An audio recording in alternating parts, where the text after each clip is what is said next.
Hey everybody, welcome to Obscurities and Miniatures, and yep, it is that time again.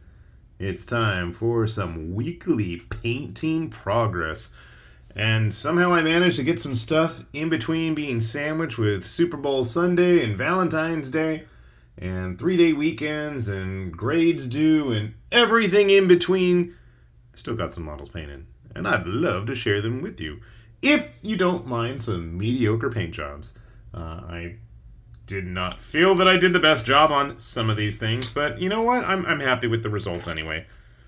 Let's get the show on the road. So this little fellow looks an awful lot like a Pokemon's, and I did a terrible job removing those supports on his lower half.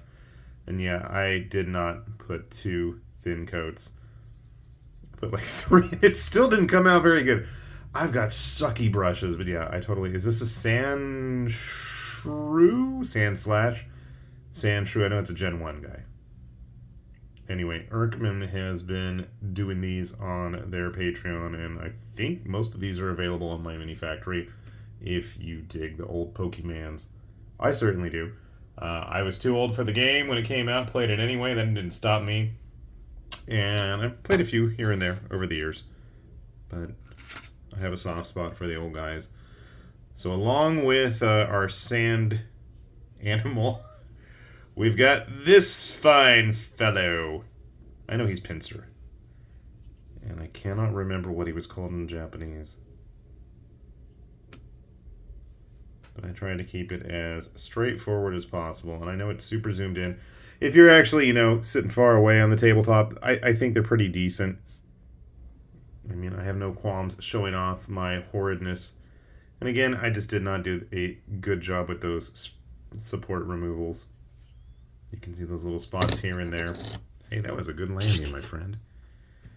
And I guess since we're on an Irnkman's minis kick, the other day I did Goku, and I'm like desperately looking around. And he felt very lonely, not having anybody to fight with, and all of his shading washed out, so I got him a friend. Is it the best paint job? Yeah, but again, I feel like it gets the job done. Actually, I really like the pose, and I feel like I did a much better job getting those supports off. I have no idea what Cell's butt is supposed to look like. I know he's... Oh, man. I should have cleaned that up. I guess I'm going to have to fix his little stinger there. Is that junk that got in there? Okay. I was very haphazard with his spots. And now I need Frieza to eventually show up as well. But definitely, I dig the pose. I'm familiar with it. I thought that was kind of cool. Nobody in my immediate family recognized him. I was shocked at that. Even my son didn't. I think he finally figured out it was Cell because he realized it wasn't Frieza, because Frieza sounds like Anpanmon's bad guy Bikingmon, because it's the same voice actor. But yeah, my wife had no idea. I know her brother was into it when they were kids, but whatever. Alright, so we got those done. Actually, I got a lot of non-3D printed stuff this week, which is a bit of a change. The last of the 3D printed stuff we've got here is this Tortly guy from Comet Lord minis. And I've had him hanging around for quite some time. But I finally went ahead and tried to get him done. And I noticed now his eyes are lopsided, and I didn't do the best job on his skin. And I'm still not 100% sure what the deal is with the format of his shell. So I went ahead and I figured he's a warrior type. Let's put some spikes all over it. Maybe he's got like blades attached. I really don't know. So that's what we did. I kind of want to go back and touch up his skin. But on the other hand, like big alligator snapping turtles tend to be kind of dark, brownish, muddy, messy creatures. So maybe it suits him. I don't know. I'm also trying to figure out how he gets that breastplate on. And I'm wondering if that area between the plate, because you can see it's got like the bolts on there, maybe like nailed onto. I don't know. But then this one, I wonder if that was actually supposed to be skin and it's just for the front. I always wondered that about turtle models. From the side, it works a lot better for me. I think I should probably fix up his hammer too. It's kind of plain and boring. But that is the joy of having to see it close up on video. I can make those executive decisions. And again, from a distance, I think things look fine. He's a good size too. I'm looking for my usual witch hunter friend. There you are. I'll put you away for once. So you can see our turtle friend. Turtle is quite large. Alright, so as I was saying, I didn't really do a whole lot of other 3D printed models this week. I finally went ahead and started working on one of these gladiator dudes from Forge World. It's a pretty blah paint job, but it's done. I'm not into the severed head. Severed ambot arms? Okay, the base sucks. I mean, I last minuted it. I wasn't sure what to do with him. And again, I think from a distance at least, it'll get the job done. And it's painted, so I'd much rather spend my time working on like Ajax and some of the other Necro stuff I've got. What's funny is how small he is. I had assumed when I first saw photos of these guys that they were going to be Goliath size. I mean, you know, I don't know.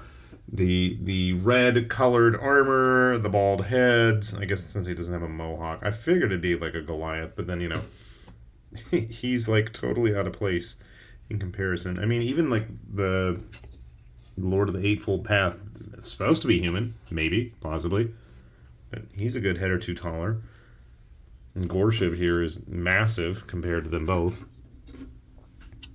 But we're going to get around to him all at some point or another. Hanging out with him, I guess. We'll save that. Went ahead and tried painting up one of these Ogren from Necromunda as well. Super basic, super plain, but it's painted, so I'm not going to worry about it too much. Is it sloppy? Is my paint slopped on there? Should I have done more coats? Absolutely. But, again, it's mine and it's painted. We'll get around to his buddy. You know what? I want to get her some of those, the Hive Scum. I cannot find those anywhere in person. The only place it seems to have them is GW itself. But it's like, I don't really want to order anything else from GW. I don't want to spend, you know, $10 shipping just for those guys. Decisions. Alright, we got our first Barbarian from Gnarlwood. I think that's what that set was called, finished up here. Very basic, very plain, very simple paint job. Very shiny still. You can see I obviously need to put more coats on that hammer. That's alright though. I don't like his face. I shouldn't have tried to actually paint eyes on him.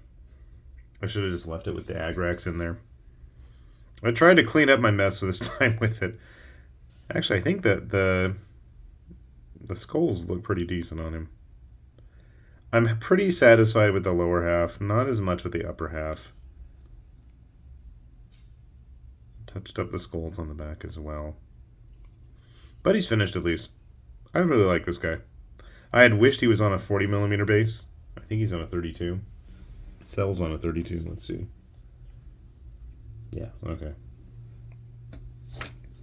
I don't know. I think he would have looked really cool with the bulk of an Ogren. This would have been one mean mamma jamma. Alright, other GW figures that we've finally got around to painting. Not super pleased, and I probably need to fix up some of it.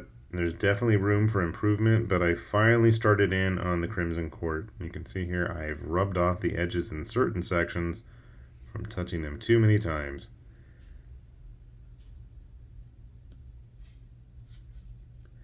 But again, from a distance, I think it'll be fine. It's up close and personal that, you know, all those little imperfections become noticeable. And we've got a friend for him. Now, I had some of the blue wash on his face, and it's like you can't even see it existed. There's like a brush hair stuck on him there. Interesting. This is a guy I actually don't really mind if he keeps that gloss. You know, he's supposed to have shiny, fancy armor. Problem is with this guy, and I don't know if you can see it, I had gone ahead, I think, and glued him, or he got jammed on that base, and I was never able to finish painting his base. There's some red spots sticking out of there now that I just could not get to. I'm trying to show you guys. They're there, trust me. I'm like, he's not helping right now. And for whatever reason, after I had finished getting everything painted, his weapon seems to have kind of warped a bit, and his arms did not want to actually fit in the plugs for the parts. So I had to drill a little bit and stick some glue, but at least I think he's pretty solid now for our giant vampires. And again, our poor Forge World guy just looks so dwarfed by everybody else around him. I guess you are just a regular old dude. And then we get to the last model I got done this week. And that is the plastic version of the Blooded from Bellum. Not happy with his skin exactly. I think everything else came out okay. Maybe I'll go back and redo his skin. It's too pale and it's too blah. I don't know. And I'm not sure what's going on with his hand there. Okay, now that I look at it, maybe what I was supposed to have done was that's actually supposed to be more of the wrappings on the hilt of the sword. That makes a lot more sense than his hands being giant mutant, you know, ham hocks. But I would almost expect that with old GW figures. You're not an old GW figure, though. So I think I need to go back and fix that. I'm of two minds of this guy. I like the detail. I mean, he's got a lot going on. I'm not super happy with those weird masks. They just had them done in metallics on the box. But I really like the pose of the original resin one. Let me see if I can find him.